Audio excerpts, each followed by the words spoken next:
Hello everyone. My name is Ashwini Kumar Yadav, and I am here to teach you one topic of economics called macroeconomics.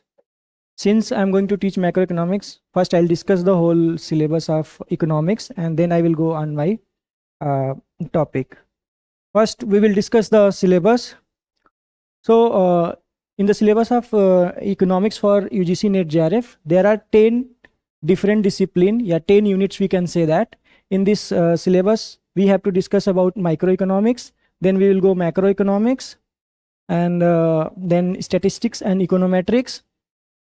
After that, we will discuss mathematical economics, then international economics, then public economics, then money and banking, growth and development in economics, environmental economics and demography. In the end, we will discuss Indian economy. So this is the overall syllabus for economics people. Before I will go into the discussion of my topic, I want to tell you the at least 3 minimum rules which is required for the preparation of this exam. To clear this exam, you have to keep in your mind that you have to do 3 things. First, what you have to do, you have to tick the whole syllabus for paper 1 and 2 in your reading room wherever you are going to read. Just stick it in front of your table or in front of your bedroom, wherever you are just going to read or study, just stick there. And the second thing what we have to do, we have to make a schedule for paper 1. ये आप clear कर लो कि without paper 1 आप JRF qualify नहीं कर सकते हो. ये आप अगर मुझे निगेटिव रोल की तरह देख रहे हो, इस चीज़ को निगेटिव बात की तरह, लेकिन इस चीज़ को अपने दिमाग में डाल लो कि बिना पेपर 1 के आप जेआरएफ क्वालिफाई नहीं करोगे. और अगर आप पेपर 1 की तैयारी कर रहे हैं तो आउट ऑफ 50 क्वेश्चंस आपके दिमाग में ये होना चाहिए कि मुझे 35 to 45 क्वेश्चंस सही अटेम्प्ट करने हैं. तो ये अपने दिमाग में आप एक मोटिवेशन, ऑब्जेक्टिव जो भी कह लें, आप इसको दिमाग में रख लीजिए. और थर्ड रूल ये है कि आपको जितना हो सकता है फॉर पेपर 1 एंड पेपर 2 आपको बहुत सारे क्वेश्चन सॉल्व करने पड़ेंगे. प्रीवियस ईयर पेपर जितना मिल सकता है आपको सॉल्व करिए. और पर्टिकुलरली आप 2019 के बाद के क्वेश्चंस को जरूर देखें, क्योंकि 2019-20 के बाद सिलेबस यूजीसी ने चेंज किया है. और उसके बाद जो क्वेश्चंस थे, उनका तरीका था पूछने का, वो भी चीज़ें चेंज हुई हैं. पहले क्वेश्चंस, बहुत सारी क्वेश्चंस जो है सीधे सीधे थियोरी से या क्रोनोलॉजी से आती थी, लेकिन अभी जो क्वेश्चंस बन रहे हैं उसमें बहुत सारे क्वेश्चंस कंसेप्चुअल हैं. तो वो कंसेप्चुअल क्वेश्चंस बहुत ज़्यादा पूछ रहे हैं. मैं अपने टॉपिक पे आता हूँ. मैं आप लोगों को यहाँ पे मैक्रो इकोनॉमिक्स पढ़ाऊँगा. ये मेरी पहली क्लास है, तो आज हम कोई कंसेप्चुअल चीज़ें नहीं डिस्कस करेंगे. मैं चाहता हूँ कि मैं मैक्रो इकोनॉमिक्स में आपको हिस्ट्री ऑफ इकोनॉमिक थॉट से रिलेट करके आपको बताऊं कि हर एक चीज़ किस तरीके से, जो भी इकोनॉमिक थॉट है इकोनॉमिक्स में, उससे कैसे रिलेटेड है. ये चीज़ें जब हम हिस्ट्री ऑफ इकोनॉमिक थॉट को डिस्कस करेंगे तो इससे हमें क्या फ़ायदा मिलेगा, हम क्यों डिस्कस कर रहे हैं, हम इसके बारे में बात कर लें. क्योंकि बहुत सारे क्वेश्चंस एग्जाम में जो है क्रोनोलॉजी बेस्ड होते हैं. उसमें कई सारे क्वेश्चन जो है, या तो बोल देगा कि आप बुक का क्रोनोलॉजी बताइए, या इकोनॉमिक्स जो भी इकोनॉमिस्ट हैं उनके क्रोनोलॉजी को बताइए.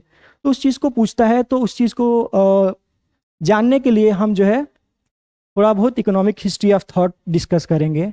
और उसके बाद हम जो है उस थॉट प्रोसेस को डिस्कस करने के बाद फिर से हम सिलेबस पे आएंगे और ये कोशिश करेंगे कि ये जो भी हमारे टॉपिक हैं मैक्रो इकोनॉमिक्स के, ये सारे टॉपिक्स उन इकोनॉमिक थॉट से कैसे रिलेटेड हैं. तो चलिए चलते हैं, हम लोग डिस्कस करते हैं हिस्ट्री ऑफ इकोनॉमिक थॉट को. तो वैसे मैं ये एज्यूम करके चलता हूँ कि आप लोग मास्टर्स के स्टूडेंट हैं, तो आपको पता होगा कि मैक्रो इकोनॉमिक्स कहाँ से शुरू होता है. उसका आर्गुमेंट शुरू होता है क्लासिकल्स वर्सेस किन्स.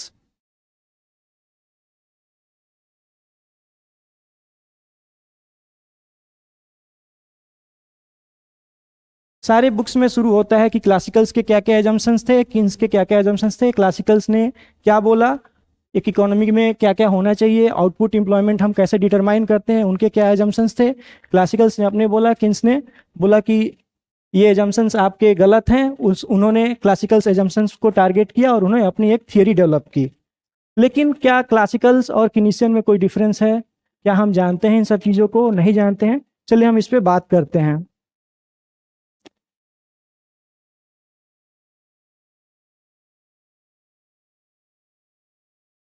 हम शुरू करेंगे अपना एक टाइम पीरियड लेंगे और इकोनॉमिक थॉट को लेंगे। हम शुरू करते हैं पहले मर्केंटिलिज्म से।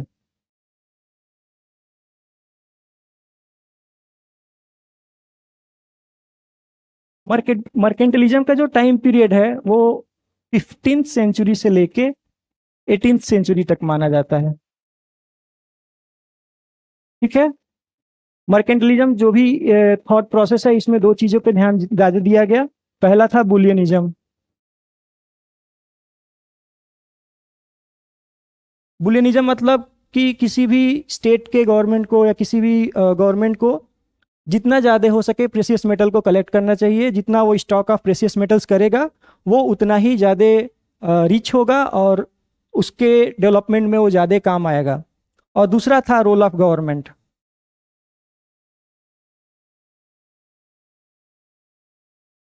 हाँ, रोल ऑफ गवर्नमेंट में ये है कि मर्केंटिलिज्म के टाइम पे मर्चेंट्स जो कि एक्सपोर्ट और इंपोर्ट का बिजनेस करते थे, और उनका कहना था कि जितना ज़्यादा हमारे पास प्रेशियस आइटम्स होंगे उतने ही ज़्यादा हम प्रॉस्परस होंगे।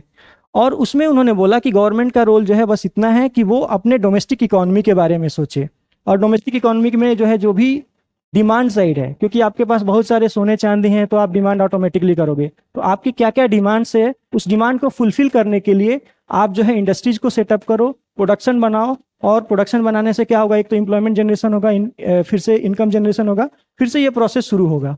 तो दो चीजें हैं यहाँ पे, एक बुलियनिज्म और एक गवर्नमेंट रोल। उसके बाद आता है हमारा फिजियोक्रेट्स।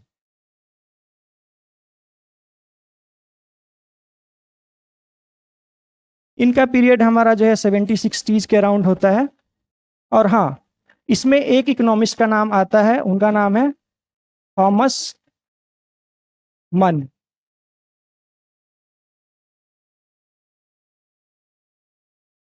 कोई अगर आपसे पूछे कि कोई एक इकोनॉमिस्ट का नाम बताइए या एक थिंकर का नाम बताइए जो मर्केंटिलिज्म थॉट, इकोनॉमिक थॉट से जुड़ा हो, तो वह है थॉमस मन। दूसरा है फिजियोक्रेट्स। फिजियोक्रेट्स क्या बोलते हैं कि किसी भी नेशन में इनकम डेवलपमेंट या वेल्थ का क्रिएशन जो है एग्रीकल्चर के थ्रू होगा।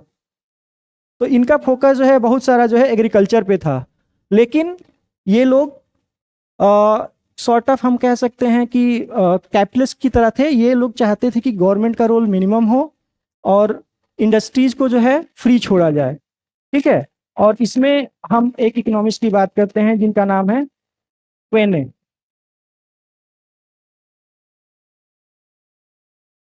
और इन्होंने एक बुक का नाम दिया था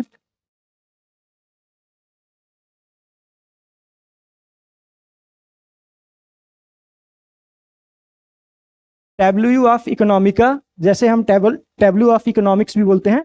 there might be some spelling error, just don't go for that, just remember this name Crane and the name of the book। हाँ, थर्ड हम आते हैं एडम स्मिथ पे।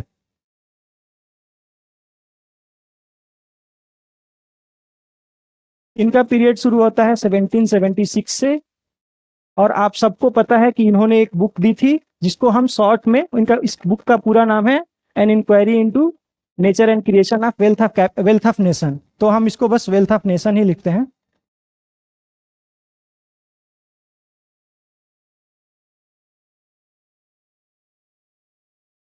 ये है एडम स्मिथ, 1776 से शुरू। हमें यहाँ पे ध्यान देना चाहिए, जब भी हम मैक्रो इकोनॉमिक्स को पढ़ते हैं, जब भी हम डिवाइड करते हैं क्लासिकल्स वर्सेस किन्स में,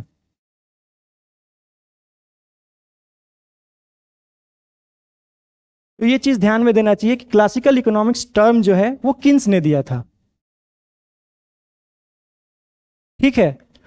और उन्होंने इसलिए दिया था क्योंकि वो चाहते थे एक इकोनॉमिक पिक्चर को एक प्रॉपर एक डिसिप्लिन फ्रेमवर्क में लिखने के लिए। इन्होंने बस इतना बोल दिया कि जो भी इकोनॉमिस्ट, जो भी थॉट इनके पहले एग्जिस्टेंस में थे, उनको क्लासिकल इकोनॉमिक्स बोल दिया। लेकिन हम आगे पढ़ेंगे कि विद इन क्लासिकल इकोनॉमिक्स बहुत सारे डिफरेंसेस हैं जिसके बारे में हम लोग अनअवेयर हैं, क्योंकि शायद हमारी किताबें उतने अच्छे तरीके से इन डिफरेंसेस को नहीं बताती हैं, या शायद हम लोग जानने की कोशिश नहीं करते हैं। लेकिन मैं आपको यहाँ पे क्लासिकल इकोनॉमिक्स में कौन कौन से लोग हैं जिनका काम है और उनका थॉट प्रोसेस एक दूसरे से कैसे डिफरेंस है, वो हम डिस्कस करेंगे। तो ये ध्यान में रखना है पहले कि किन्स ने टर्म क्लासिकल इकोनॉमिक्स दिया था। ये बार बार क्वेश्चन में आता है कि who gave the term classical economics, तो it was Keynes who gave the term classical economics. ठीक है, तो क्लासिकल इकोनॉमिक्स में इसका जो ड्यूरेशन है उसको माना जाता है 1776 से लेके 1930 तक, क्योंकि 1930 में जो है हमको मालूम है कि इकोनॉमिक रिसेशन आया था, ग्लोबल रिसेशन जो है, या ग्लोबल डिप्रेशन बोल रहे हम उसको। तो इस तक के पीरियड में जो है क्लासिकल इकोनॉमिक्स ने काम किया। विद इन क्लासिकल्स जो है एडम स्मिथ थे, इनको जो है हम फादर ऑफ इकोनॉमिक्स भी बोलते हैं, और इनको हम फादर ऑफ पॉलिटिकल इकोनॉमिक्स भी बोलते हैं। तो ये चीजें ध्यान में देनी चाहिए। एडम स्मिथ के बाद आते हैं डेविड रिकार्डो।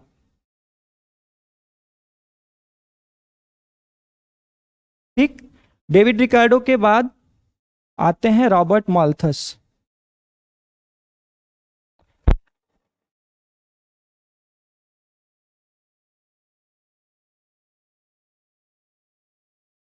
उसके बाद आते हैं जे.एस. मिल। तो ये जो चार थिंकर्स हैं, इनको हम जो है पॉलिटिकल इकोनॉमिस्ट्स भी बोलते हैं, क्योंकि जब तक ये कुछ लिखते उस टाइम हमारा इकोनॉमिक्स एज अ डिसिप्लिन नहीं था। उस टाइम हम जो भी एक्टिविटी होती थी इकोनॉमी में उसको पॉलिटिकल इकोनॉमी की तरह देखते थे, और उसको एक अपने आप में एक डिसिप्लिन हुआ करता था, उसको हम पॉलिटिकल इकोनॉमी बोलते थे। तो इनको हम पॉलिटिकल इकोनॉमिस्ट भी बोलते हैं। इनके बाद आता है रोल मार्क्स का।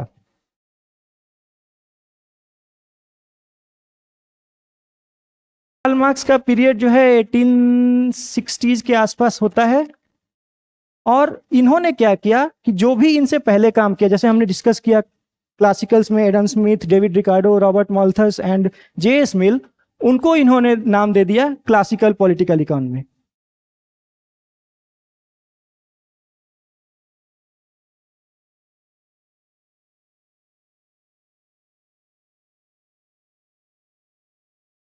यहां पे हमें एक चीज का ध्यान देना पड़ेगा कि कार्ल मार्क्स ने जो भी इनके पहले काम किया, जो भी थिंकर्स थे, उनको बोल दिया ये क्लासिकल पॉलिटिकल इकोनॉमी है। लेकिन कभी कभी क्वेश्चंस पूछते हैं एग्जाम में कि who gave the term classical. Note that there are two things, one is classical political economy and the other is classical economics.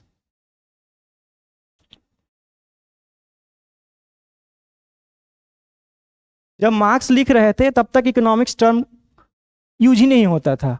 उन्होंने अपने पहले जो भी थिंकर्स लिखे बोले उनको बोल दिया क्लासिकल पॉलिटिकल इकोनॉमी। इसलिए अगर टर्म की बात करें कभी कभी एग्जाम में, और आपके ऑप्शन में कार्ल मार्क्स और किन्स दोनों हो, तो आप जाइएगा कार्ल मार्क्स के साथ। लेकिन जब आपसे पूछे कि क्लासिकल इकोनॉमिक्स टर्म किसने दिया, तो आंख बंद करके आपको किन्स पे जाना है। ठीक है, क्लासिकल इकोनॉमिक्स टर्म किन्स के द्वारा दिया गया था 1936 में, उनकी बुक जो है उन्होंने लिखा था, और क्लासिकल पॉलिटिकल इकोनॉमी टर्म जो है मार्क्स ने दिया था। मार्क्स के कुछ बुक हैं, जिसमें पहले आता है दास कैपिटल, उसके बाद आता है आपका द कम्युनिस्ट मैनिफेस्टो,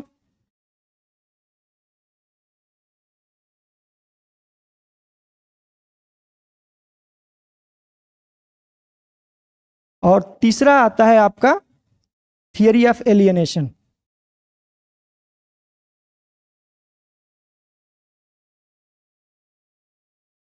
ठीक है, तो ये तीन बुक हैं कार्ल मार्क्स की। इसी बुक में जो भी उनका काम है इन्हीं बुक में डॉक्यूमेंटेड है।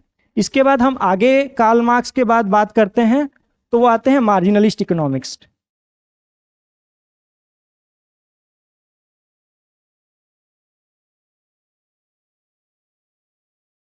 और इनका पीरियड होता है 1870s ऑनवर्ड्स। ठीक है, अब इसमें जो है हम लोग नाम सुने होंगे, पहले होते हैं वॉलरस। जो भी जनरल थियरी ऑफ इक्विलिब्रियम जो है हम माइक्रो इकोनॉमिक्स में पढ़ते हैं, वो एक मार्जिनल इकोनॉमिस्ट थे, नाम था उनका वॉलरस, उन्होंने दिया था। उसके बाद आते हैं मेंगर, के बाद आते हैं जेवॉन्स। इनका क्या हुआ था कि अभी हम लोग क्लासिकल पॉलिटिकल इकोनॉमी में जो भी हम इकोनॉमी की बात करते थे वो पूरा एज अ होल सोसाइटी बात करते थे, या डिफरेंट क्लास के बारे में बात करते थे। जब हम एडम स्मिथ की बात करेंगे तो वहाँ पे कैपिटलिस्ट क्लास होता था, लैंडलॉर्ड क्लास होता था, या फिर वर्कर क्लास होता था। वहां पे इन्होंने जो भी आर्गुमेंट्स थे क्लास पे, सोशल स्ट्रक्चर पे, इन्होंने ले आ दिया इंडिविजुअल पे। ठीक है, और इन्होंने इस मार्जिनलिस्ट इकोनॉमिक्स में ही हम लोग जो है marginal utility, marginal production, etc जो भी टर्मिनोलॉजी आती है वो मार्जिनल इकोनॉमिक्स से ही शुरू हुआ। और उसके बाद इन्होंने कैलकुलस का यूज इकोनॉमिक्स में कैलकुलस का यूज इकोनॉमिक्स में शुरू किया। तो जो भी हम आज मैथमेटिकल इकोनॉमिक्स पढ़ते हैं वो ये मार्जिनल इकोनॉमिक्स की ही देन है। ठीक है, आगे मार्जिनलिस्ट में ही आते हैं अल्फ्रेड मार्शल।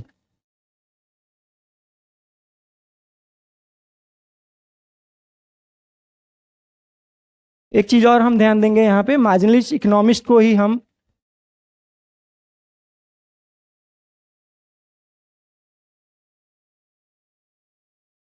नियो क्लासिकल्स भी बोलते हैं।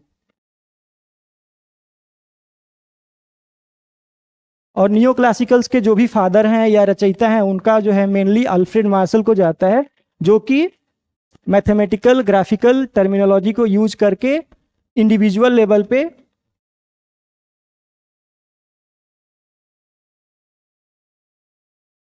बहुत सारी थियरीज दी। जब हम माइक्रो इकोनॉमिक्स पढ़ते हैं जहाँ पे हम एक इंडिविजुअल बीइंग को पढ़ते हैं तो उस डिसिप्लिन में हम मार्शल को बहुत ज़्यादा पढ़ते हैं। जैसे कि जो भी कंज्यूमर थियरी हुआ, ठीक है, डिमांड सप्लाई हुआ, वो सारी चीज़ें नियो क्लासिकल्स में आती हैं जो कि मार्शल के द्वारा दी गई थी। ठीक, ये था हमारा अभी तक नियो क्लासिकल का। अब आते हैं हम टाइम पीरियड में किन्स के।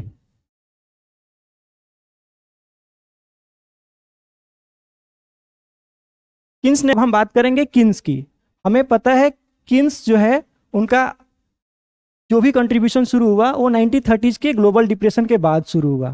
किन्स ने 1936 में बुक पब्लिश कराई जिस बुक का नाम था the general theory of interest, employment and money.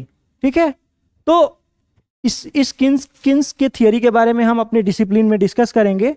और उसके बाद किन्स के बाद जो भी मैक्रो इकोनॉमिक थॉट हम बोलेंगे rather than proper economic thought, तो उसके बाद जो भी हम पढ़ते हैं वो पढ़ते हैं नियो कीनीशियन।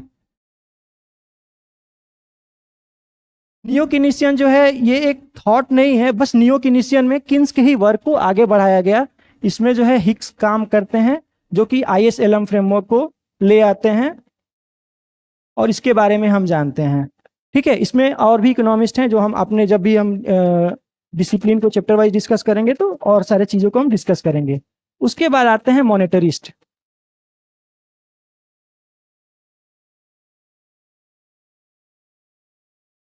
इसका ओरिजिन करने वाले हैं मिल्टन फ्रीडमैन। ठीक, नियो कीनीशियन, मॉनेटरिस्ट, फिर आते हैं न्यू क्लासिकल्स। हाँ, मॉनेटरिस्ट मिल्टन फ्रीडमैन का क्या काम था, इन्होंने जो भी काम जो है किन्स के द्वारा किया गया था उन्होंने किन्स के काम पे अटैक किया। लेकिन ये किन्स के उन बातों से सहमत थे जहां पे ये बोलते थे कि इकोनॉमी में फुल एम्प्लॉयमेंट जो है एक स्पेशल केस है, हमेशा फुल एम्प्लॉयमेंट नहीं होती है। लेकिन वो एग्रीगेट डिमांड साइड में उसको उनके जो भी मनी साइड है उस पर इन्होंने अटैक किया।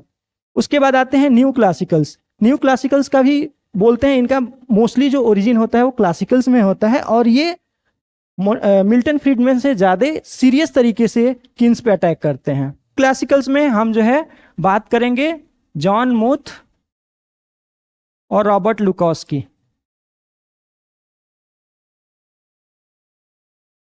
इसमें हम रियल बिजनेस साइकिल और इसके अलावा हम जो है रेशनल एक्सपेक्टेशन थियरी इसमें हम पढ़ेंगे। उसके बाद आ जाता है न्यू कीनीशियन।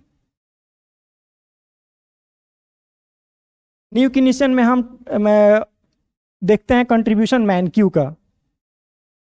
कभी एग्जाम में ये क्वेश्चन पूछता है कि जॉर्ज मैनक्यू किस इकोनॉमिक थॉट से रिलेटेड हैं, तो ये आपको आना चाहिए कि ये न्यू कीनेसियन से रिलेटेड है।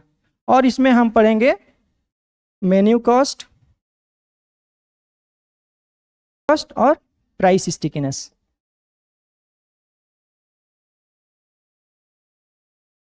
Stickiness and more about imperfect competition.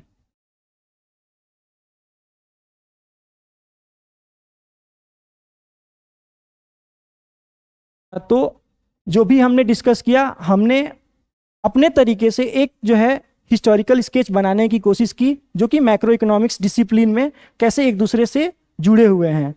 अब हम चलते हैं अपने प्रॉपर वापस सिलेबस पे। सिलेबस जो है national income, concepts and measurement. हाँ, फर्स्ट मैक्रो इकोनॉमिक्स। हमें इस चीज पे ध्यान देना चाहिए कि जो टर्म मैक्रो इकोनॉमिक्स आया वो किसने दिया। कभी कभी सवाल पूछता है कि मैक्रो इकोनॉमिक्स टर्म किसने दिया, तो ये हमेशा याद रहे, इसका जो गिवर है वो रैगनर फ्रिस, इन्होंने इस टर्मिनोलॉजी को दिया। उसके बाद हम जब प्रॉपर तरीके से क्लास शुरू करेंगे तो उसमें हम डेफिनेशन ऑफ मैक्रो इकोनॉमिक्स से शुरू करेंगे। उसमें हम बहुत सारी चीज़ें जानेंगे कि कौन कौन से मैक्रो इकोनॉमिक वेरिएबल्स हैं, उनको हम जो है कैसे कंप्यूट करते हैं, उसका जो है अकाउंटिंग पार्ट क्या होता है, कैसे होता है, वो हम आगे पढ़ेंगे। लेकिन अभी के लिए हम जो भी मैक्रो इकोनॉमिक वेरिएबल्स हैं, मोस्टली जो इनकम हुआ, इंटरेस्ट हुआ, प्राइस हुआ, उसको हम यहाँ पे छोड़ेंगे। तो इस यूनिट को हम बाद में करेंगे। हम फोकस करेंगे यहाँ से, जहाँ की मैंने बोला आपसे पहले ही डिस्कस कर दिया क्लासिकल्स और किन्स के बारे में। हम क्लासिकल से शुरू होते हैं, लेकिन क्लासिकल्स के अंदर कौन कौन है हमें नहीं पता था, जो कि हमने अभी डिस्कस कर लिया आपसे। ठीक है, किन्स के बारे में हमने डिस्कस किया। उसके बाद कौन कौन से थिंकर्स है उसके बारे में भी डिस्कस किया। अब जो है विद इन किन्स हमें क्या क्या पढ़ना है। जो भी कंजम्पशन फंक्शन है ये भी किन्स के द्वारा ही दी गई थियरी है। इन्वेस्टमेंट फंक्शन ये भी किन्स के ही थॉट में पढ़ेंगे। मल्टीप्लायर एंड एक्सेलरेटर ये भी किन्स में ही पढ़ेंगे। लेकिन इसके जो भी इन्वेंटर बोले या जो भी टर्मिनोलॉजी देने वाले इकोनॉमिस्ट हैं उनके नाम भी जानेंगे, और वो अलग हैं। उन्होंने बस किन्सियन फ्रेमवर्क में ही इन सारे कॉन्सेप्ट्स को ले आए और उन्होंने सेटअप किया। और डिमांड फॉर मनी एक अलग कॉन्सेप्ट है। ये जो है हम सिर्फ और सिर्फ किन्स में ही नहीं पढ़ेंगे, क्लासिकल और किन्स दोनों में पढ़ेंगे। क्लासिकल किन्स उसके आगे भी हम लोग जाएंगे, जो भी न्यू कीनेसियन है या फिर न्यू क्लासिकल्स हैं उसमें भी हम डिमांड फॉर मनी या रोल ऑफ पूरा मॉनेटरी फ्रेमवर्क जो है हम पढ़ेंगे। ये दोनों चीज़ें, सब डिमांड और सप्लाई ऑफ मनी नहीं। ISLM फ्रेमवर्क जो हमने डिस्कस किया है वो न्यू कीनेसियन में हम पढ़ेंगे, जिसे हिक्स ने दिया था, जैसा कि हमने पहले डिस्कस किया।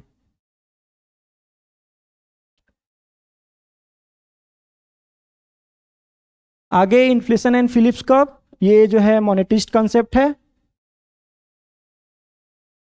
इसमें हम मिल्टन फ्रीडमैन के बारे में, मिल्टन फ्रीडमैन की थियरी को पढ़ेंगे। ठीक है, बिजनेस साइकिल और रेशनल एक्सपेक्टेशन, ये जो दो टॉपिक्स हैं ये न्यू क्लासिकल्स के हैं।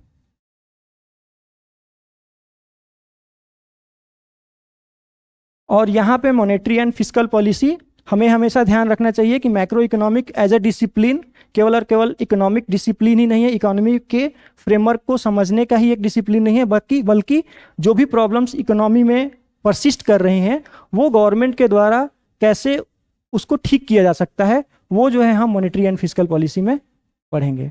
तो ये हमारा ओवरऑल सिलेबस है, और ये हमारे जो भी कंटेंट है वो हमने आपके सामने डिस्कस कर लिया है। जब भी हमारी आगे की क्लास शुरू होगी हम उसको और फॉर्मल और कोहेरेंट तरीके से इस चीज़ों को पढ़ेंगे, और हमेशा किसी भी टॉपिक को हम पढ़ेंगे उसको एक हिस्ट्री से या उसके आगे जो फ्यूचर है उन दोनों से जोड़ के उस चीज़ को पढ़ेंगे कि इसका इम्पैक्ट आगे क्या पड़ेगा, और ये सिचुएशन कैसे अराइज हुई, ये कैसे थियरी आई, और इसके पीछे का कहानी क्या है, स्टोरी लाइनअप क्या है। So thank you.